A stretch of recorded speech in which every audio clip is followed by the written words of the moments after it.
नमस्कार, मी वर्षा आणि माझ्या एका नवीन मराठी ब्लॉग चॅनलमध्ये तुम्हा सर्वांचं अगदी मनापासून स्वागत. इतके दिवस व्हिडिओ न येण्याचं कारण म्हणजे माझा घसा. कारण घसा इतकं बसला आहे की काही आवाजच नव्हता निघत. त्यामुळे आजही घसा बसूनच आहे. परंतु चला म्हटलं हळदी कुंकवाचे व्हिडिओ किती दिवस ठेवायचे, म्हणून म्हटलं चला आज तरी हा व्हिडिओ टाकावा. तर मला करायचं होतं हळदी कुंकू आणि आज होता रविवार, यांना होती सुट्टी. त्यामुळे मग म्हटलं चला आज करून घेऊया. कारण मग पुन्हा रथसप्तमीला काही आम्हाला वाण देऊ येत नाही. त्यामुळे म्हटलं आधीच देऊन घेऊया. कारण मग यांना सुट्टी पण नसते आणि मग मला दुकानात जावं लागतं. त्यामुळे तर सुट्टी असली की कसं आपले घरचे कामं पूर्णपणे आवरता येतं. आणि घरचे कामं एवढ्या मोठ्या घराचे कामं करून हळदी कुंकू करायचं, सगळं साफसफाई करायची तर खूप कठीण असतं ते. आणि एकटीला काही मॅनेज करणं सोपं नसतं. तर मला वैष्णवी होती मदतीला, तर मी सगळे कामं आवरून घेतली. सकाळीच अंघोळ करून घेतली छान आणि स्वयंपाक पण बनवला होता आणि यांना पॉलिश लावून दिली होती. हे कटिंग वगैरे करून आल्यानंतर यांना मग पॉलिश लावून दिली आणि मी धुतले कपडे.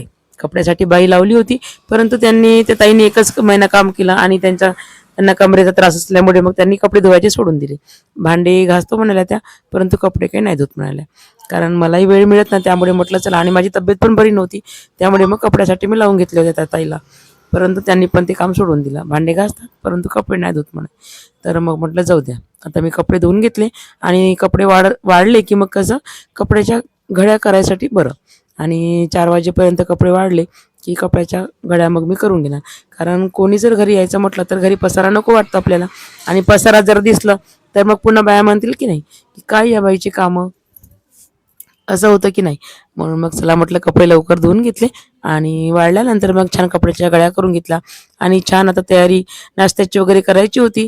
तर नाश्त्यासाठी काहीही बनवणार नव्हती मी, कारण तब्येतच बरी नसल्यामुळे. मग तसं तर मला हळदी कुंकू पण ठेवायचं नव्हतं, परंतु चला म्हटलं सामूहिक हळदी कुंकू केलं होतं आम्ही. आणि काही जणी होत्या माझ्या जुन्या मैत्रिणी, त्यांना बोलवायचं होतं. आणि माझ्या जाऊबाई पण राहिल्या होत्या हळदी कुंकवासाठी यायच्या. तर म्हणून मग चिवडा बनवून घेतला आणि चिवड्याची बर्फी बनवून घेतली. आणि छान वैष्णवीने रांगोळी काढून घेतली. आणि रांगोळी काही नाही, फक्त छोटे छोटे गोल करून रांगोळी काढली. आणि त्यावर जे साचे होते माझ्याकडे प्लॅस्टिकचे, तेच ठेवले आहे मी. तो पूर्ण बॉक्सच आहे.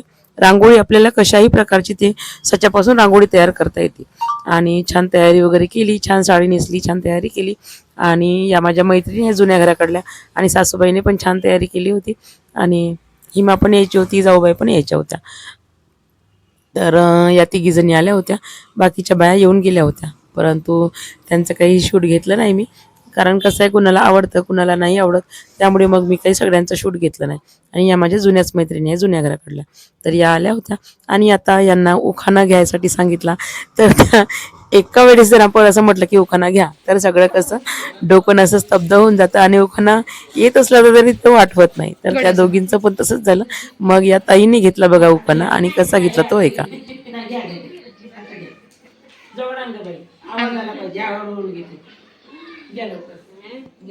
पुण्याच्या कॉलेजमध्ये मुली खेळत होत्या गेम, विजयराचे नागेशचे वाटी गेम नेम.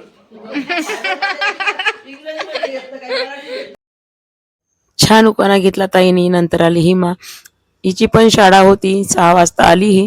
त्यानंतर मग तयारी केली आणि इकडेच आली. कारण दोघींनी पण हळदी कुंकू एकाच ठिकाणी ठेवलं होतं.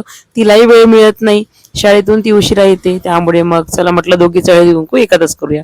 आणि खूप काही सजावट अशी केली नव्हती मी. छोटीशी फक्त टी टेबलवर जे साचे होते त्यांचीच रांगोळी काढली होती. आणि नंतर मग हिमाने पण विचारलं त्यांना पण, तरी त्यांनी उखाणा काही घेतला नाही. आणि पुन्हा मग तेवढ्यातच आल्या माझ्या जाऊबाई, आणि या आहेत माझ्या मोठ्या जाऊबाई. तर त्या पण दुकानातूनच आल्या होत्या, त्यांचं पण दुकान आहे. आणि आता घरी जाऊन तयारी करून या, त्यापेक्षा त्या दुकानातूनच इकडे डायरेक्ट आल्या होत्या. हर्षल जो माझा पुतण्या आहे तो नागपूरला गेला होता, त्यांना येण्यासाठी कोणी नव्हतं. तर मग तो आल्यामुळे मग त्यांनी पण डायरेक्ट घरीच आणलं इकडेच. ते काही घरी जाऊन तयारी करून काय त्या आल्या नव्हत्या. तर त्या आल्यानंतर मग छान थोड्या वेळ बसल्या. मग आमच्या गप्पा गोष्टी झाल्या. आणि कसं आहे, आम्ही सगळेजण एकत्रच राहायचो, म्हणजे त्यांचं घर आणि आमचं घर हे लागूनच आहे, देठीताईचं आणि आमचं. त्यामुळे मग बसलो गोष्टी सांगत थोड्या वेळ. त्यानंतर मग हिमाने सगळ्यांना पुन्हा हळदी कुंकू दिलं.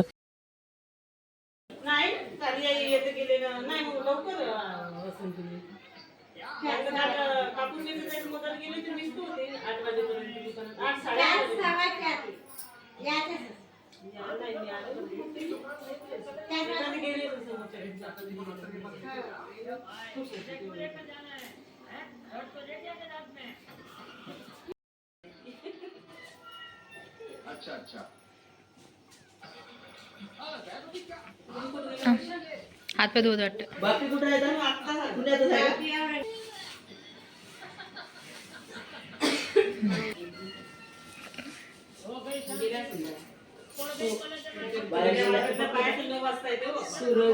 आमच्याच वाटत म्हणलं आम्ही आमच्या यायले म्हणलं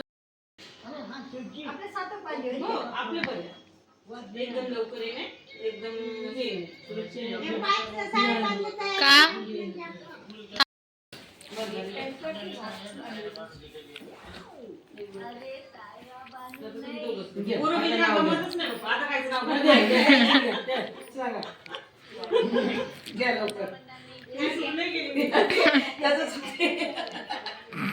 नाव घ्या नावात काय विशेष विलासराव माझे मिस्टर तर मी त्यांची मिसेस.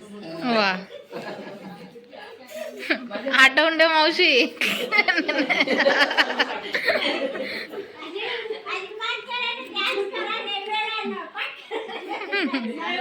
असं मग होते विसरून जाते घे माझं नंबर सेव्ह नसेल मग माझ्या नाव घे ना. सगळ्यांना वाण दिलं. त्यानंतर जाऊबाईने उखाणा घेतला छान. मग हिमाने पण सगळ्यांना नमस्कार केला, मी पण केला. कारण सगळ्या जणी काही अशा एकत्र येत नाही, कोणत्या कामानिमित्त कार्यक्रमानिमित्तच आपण एकत्र येतो आणि छान वाटलं. अर्धा तास बसल्या छान सगळ्या जणी आणि त्यानंतर मग त्या घरी जायला निघाल्या आणि या ताई राहिल्या होत्या. दोघी तिघी जणी पुन्हा राहिल्या होत्या वाणाला यायसाठी, तर त्या पण आल्या होत्या आणि या निघाल्या घरी जायसाठी. तर चला म्हटलं यांना पहिले सार करून देऊया आणि त्यानंतर मग बाकीच्यांना वाणं देऊया. तर त्यांना मुक्काम करा म्हटलं, परंतु मुक्काम कसला, गावात असल्यानंतर काही आपला मुक्काम होत नाही.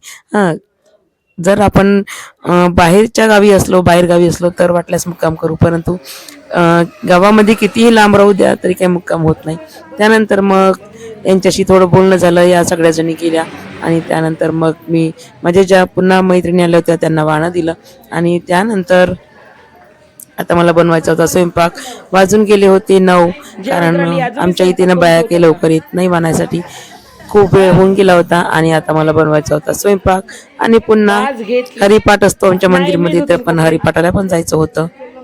तर आता सगळ्या जणीचं वाण देऊन झालं होतं आणि या प्रकारे मी माझी तयारी आता मोडणार होते. बघा छान दिसत होती ना साडी.